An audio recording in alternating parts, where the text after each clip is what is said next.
Hello and welcome to the very first episode of Herbal Evolution. I am so blessed and honored that you are here. I've been kind of dreaming this up for a while now, and I am now executing on it, which is really scary but fun and exciting. And I have all these really big plans, but it's been really hard just to rip the Band-Aid off, put the first episode out there, and get the ball rolling. I feel like I need some sort of anchoring point in order to do this right. So this episode is the anchoring point. I'm going to talk about what Herbal Evolution is, where the name came from. I'm going to talk about how I got here today, what happened to my previous podcast, who I am, and what you can expect from me and this project going forward. This is a follow-up to my first podcast, Herbalism Uncensored, that I did for a year and a half with my lovely co-host, Alicia.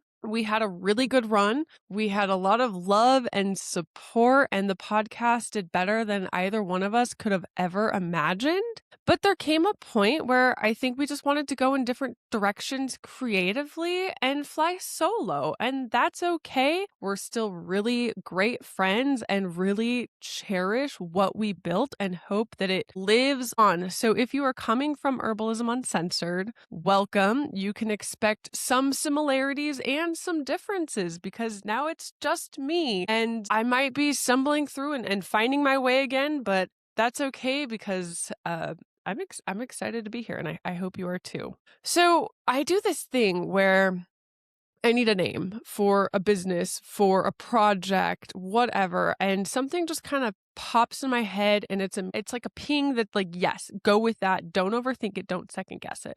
And so when I was kind of going through the process of winding down Herbalism Uncensored and figuring out, okay, what's next, because I knew that there was something new brewing inside of me, the name Herbal Evolution came to me. But it wasn't just Herbal Evolution. It was Herbal Revolution, but the R is silent, which I know is so cheesy. But I wanted to capture that this is a place to have a revolution because the world of herbalism needs it, but it also honors the evolution, right? We go all the way back to these traditional ancient medical systems like Ayurveda and traditional Chinese medicine. So we're going to honor how they're evolving and fitting back into our modern life. And we are going to help revolutionize modern healthcare and wellness and the herbal industry and all of these places that need a little help because it's really cool that natural healing has become mainstream, but the way it's become mainstream is a little problematic. Things need to kind of get brought back to the purpose, to the main point, to helping people in a way that's actually really grounded in something effective. And not just marketing, not just this other big industry that's after your money, right? There's so many layers to what's going on in the internet, in social media, in these big corporations, in all of these industries, in this attention economy. And we really need to get back to a certain place. But that place isn't necessarily frolicking in the fields and wild crafting your calendula either. There is a middle ground of this is a potent medicine. People need it. People are missing it right now, but we have to take a step back and honor the entire systems and how all these things come together and what the entry point is for people. And I hope all that's making sense because I work with people who find me through my work online, the podcast, my social media, and things that I repeatedly hear. These are people that have an interest in plant medicine, in Ayurveda, in the mind, body, spirit connection. But these spaces are overwhelming and they don't know who to listen to or what the entry point is, or they follow somebody's guidance or take their recommended herbs or buy their protocols, and they still don't have all the pieces to make themselves feel better, for it to be applicable to their own health. And that's what I want to bridge. That's the gap that I want to fill, to make all of this usable, to make it make sense, to bring in other perspectives and pieces of information that go, now I'm connecting the dots. Now I'm understanding what's going on in my own body. Now I get it. When I practice herbalism, my goal is to help people feel better quickly, to get them results so they have space to do more long-term foundational work. But my goal isn't just to give you a protocol and you're off. Like, what I care about doing is making it so people are creating a toolbox of knowledge, of information, of tools, like literal tools, whether they're breathing exercises or herbs or supplements that they're learning how to use, that they can pick up and put down at any point in their life. And the longer they do this work, or they're in this field, or they work with me, or they listen to my work, they're going to get more and more tools in order to put all these pieces together and be agents of their own health. Now, I know firsthand how absolutely challenging it could be to be your own doctor, to figure out what you need, how to view yourself objectively, what your entry points are. But as we go through these exercises, as we understand, as we start tuning in and paying attention to things, we start getting a different perspective and we start having a new understanding of how all the pieces work together.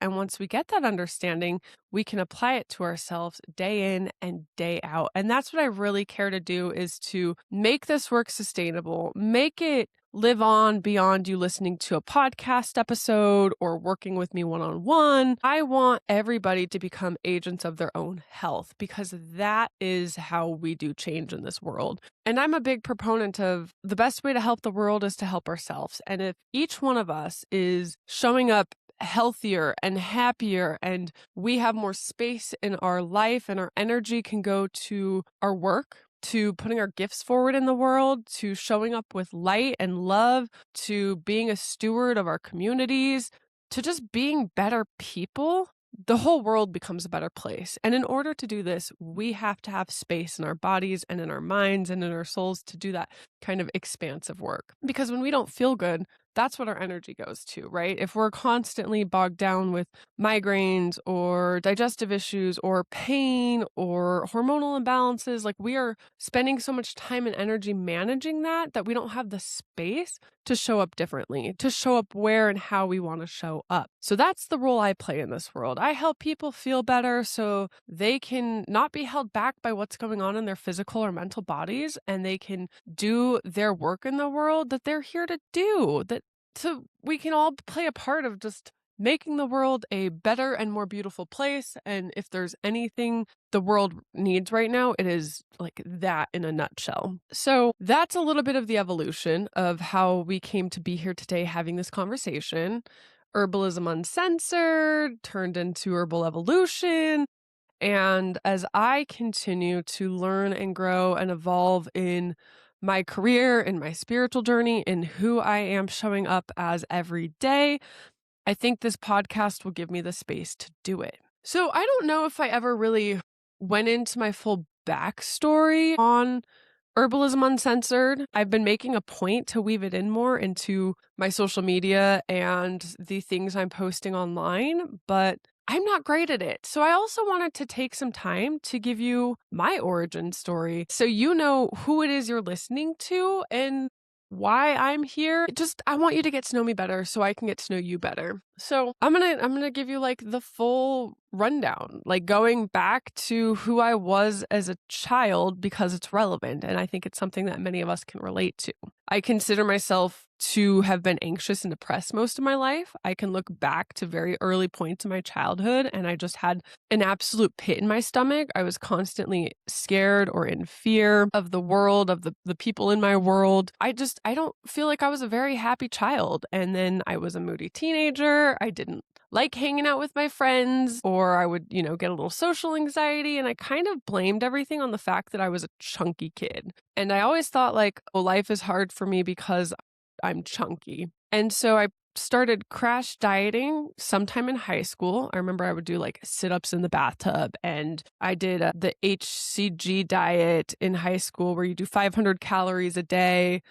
You can have diet soda and and coffee and all kinds of janky things, but you stick to 500 calories a day and you lose a lot of weight really quickly. But I felt like death. Like I was on the verge of passing out at any moment, but it was a lot of like crash dieting. And I went off to college. I was working full time. Worked actually 2 jobs most of my way through college while doing a full-time college schedule. And, still really depressed, still really anxious, still really moody, still overweight, and really just like, again, not what I would call a happy camper. I didn't feel a lot of love or joy. And so finally, after being on my journey, this was, I think, after college, I might have still been doing my master's degree. I decided, I'm going on another weight loss journey, right? Like diet starts Monday, but this diet starts Monday actually took this time. And I ended up dropping a lot of weight over a couple years. And I did it through learning nutrition and understanding more about my body and my physiology and the role that sleep plays and the quality of food plays and food timing and all of these things. But what this weight loss journey did was really uncover and bring to the top a eating disorder that I have dealt with most of my life. But this was like, it peaked. So I was using a lot of fasting methods, intermittent fasting, prolonged fasting, calorie restriction, meal restriction, counting of macros, and vomiting up my meals. So I got to this place where I was purging, I was overly restricting, I was working out really hard with personal trainers. I was beyond stressed because I worked a really, really stressful job at the time. And still not very happy, but the weight was coming off and I looked what I thought was good.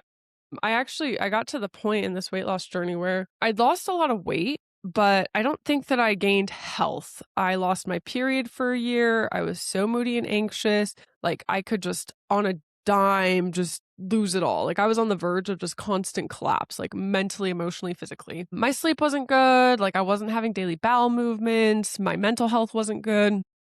And I just kind of like got to this rock bottom health place. And I was like, I don't think I was meant to feel this bad. I do not think that anybody was put on this planet to feel this bad. And at this point, I'm not just assessing my health, I'm assessing every part of my life. And I just really was missing this satisfaction. I had been working for career accolades and more money and bigger houses and nicer cars. And I finally got to the point where I just bought a $1 million property with my partner of 10 years. And I was working my way up at work to be a chief technology officer. And I was, pretty close to getting the promotion. I did end up getting the promotion. But as like all these things were happening, something was just like gnawing inside me of like, this isn't right. I don't want to go on. This is just like, I was miserable. And so I started experimenting with psychedelics, and those literally shifted my entire perception of my life. And for the first time in years, what psychedelics did for me was they gave me a break from the stress and pressure that I carried with every day. And I remember the first time I tried mushrooms, I was just at home cooking a meal and I didn't take a lot of them, but I remember being so present for the first time in my life. And I'd never felt that presence before. And it was so good. Like it was so good. And so I continued on experimenting and I kind of blew up my entire life. I left that partner. I traveled around for a couple years. I took a year to extricate myself from the job I was working, which was just like incredibly stressful, $1 million projects, 40 people under me. I'm in my mid-20s and like the weight of the world is literally on my shoulders with this company. And I left my partner, I sold my car, like I just blew it all up over the course of a couple years. And I knew I had to replace it with something. And I remember picking up a nutrition book and like my heart sparked joy. And I was like, I need to go back and figure out my healing, what I need to feel good. How do I eat? How do I look at my body? How do I tend to my body? Now, I'll give you a little bit of a side quest here. So I was born at home to a midwife. Did not go to doctors, grew up with alternative and natural medicine and healing modalities in my purview. This was always the world I lived in, but not to the extent I live in it now. So I had this kind of predisposition from the start. And it's one of those things that I kind of look back on and I'm like, oh, maybe the writing was on the wall, even though I never saw the current career path I'm in coming. I mean, I remember like I moved out when I was 18. And I took my chest of herbs and supplements, and anytime I moved, like the chest was with me, and I always used it to tend to my own things. If a cold or a flu or allergies or tummy ache came up, like I had the supplements and the herbs with me to handle it. So I decided to start studying functional nutrition, and somebody who is a little mystic told me, you need to take an herb class. Like, you're going to do something with plants. And I thought at the time that I was going to teach people how to cook, like cook healthily, because that was a really big part of my journey, was making healthy cooking accessible. I love teaching people how to cook. That's what I thought it was. And so I take my first herb class and like my heart's cracked open and like I cry tears of like, am I home? What is this? And that first herb class that I kind of just came upon randomly, I'm going to say randomly, but probably no coincidences, right? Was my mentor. I met my mentor. I've been studying with him ever since, and he's just expanded me on a personal level, on a physical level, on a spiritual level, and on my ability to work with people in a clinical level that gets like really clinically effective results. So I'm studying functional nutrition. I'm studying herbalism. I still think I'm supposed to be like some sort of food blogger or something. But then I realized that's not it. And I'm still trying to figure out like, what am I doing here? What am I doing here? But I'm learning all these tools and I'm immediately applying them to myself. And I'm immediately applying them to everybody around me. And I remember a couple years into this journey, my dad got really sick. And I knew it was bad. He needed to go to the hospital, but he wouldn't go.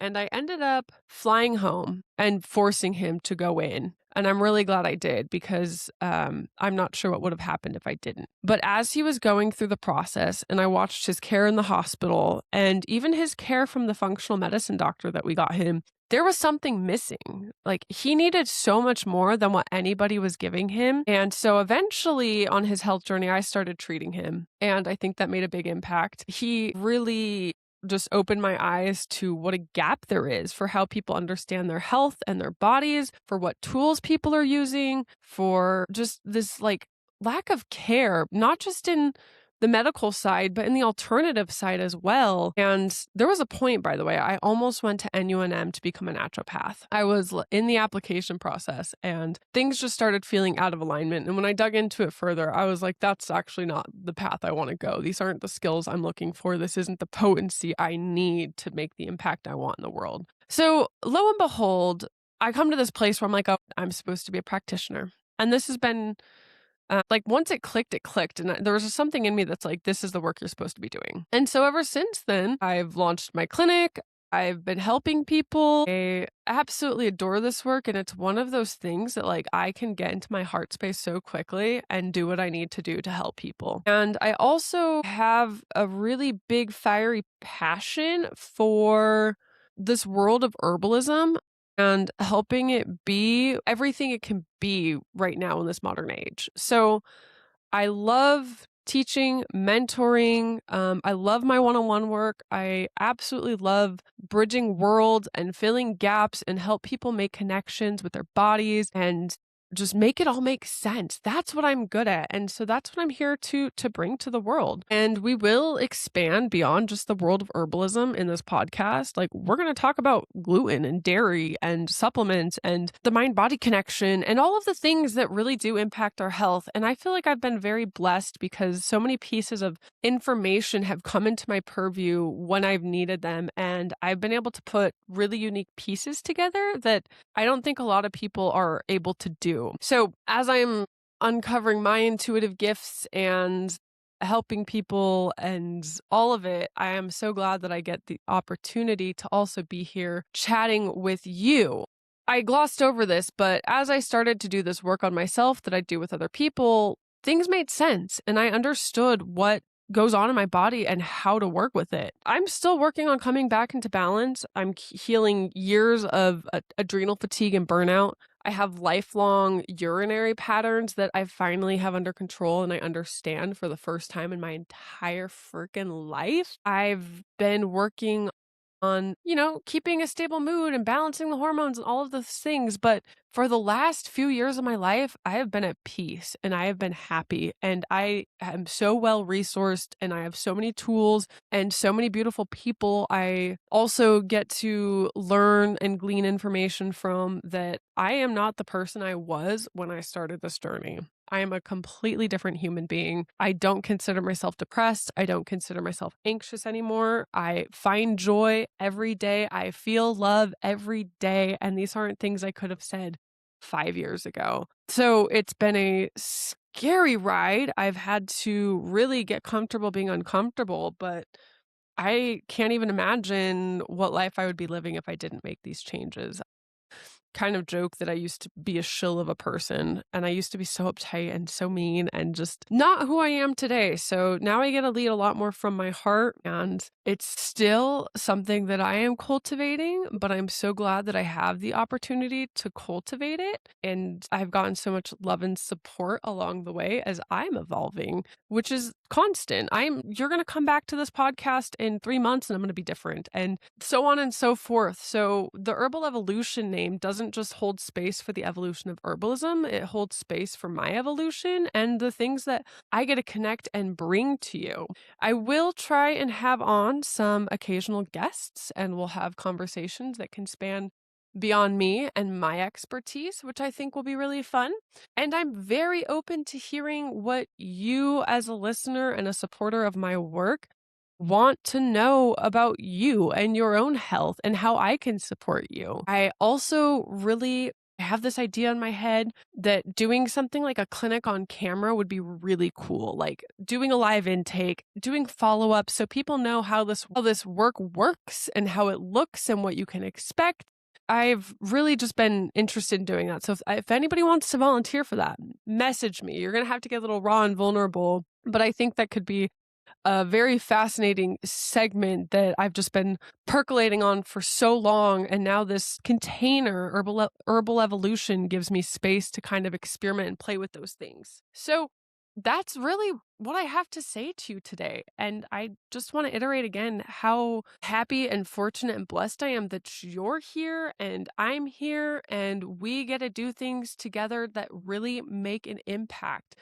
I want to help make this world of herbalism make sense to you. I want to help you understand entry points and how the pieces fit together and what's missing from a lot of the work that's being done out there. I want to resource you, educate you, and give you tools that you can use the rest of your life and you can pass on to your friends and your family. I do say that herbalism is a lot more than a hobby because it does get really complex, especially when you're dealing with chronic, deep-rooted, deep-seated patterns. But that doesn't mean there's not tools that you can't use that empower yourself every day or empower the people you love and live with and work with every single day. So we're all just here to help each other heal and feel a little better and do what we can to be the change we want to see in the world. And that's what we're doing here. Again, welcome to the revolution. I do plan on building out some community and some resources. We'll see where that evolves to, but I definitely invite you to connect, to subscribe, to join me and stay up to date so you can be a part of the community and what is going to evolve here, because it's going to be absolutely epic. Okay, that's the first episode. We did it. I'm Lila. You got to hear my story and the story of how this podcast came to be, and you can look forward to us hitting the ground running from here on because we have an anchoring point, and now we get to talk about Ayurveda and traditional Chinese medicine and Western herbalism and the plants. We get to talk about the plants. And we get to talk about the adjunct modalities and the complementary topics that make this all make sense and give you the tools you need to do it all, to understand yourself, and to live better. Until next time, this is Herbal Evolution.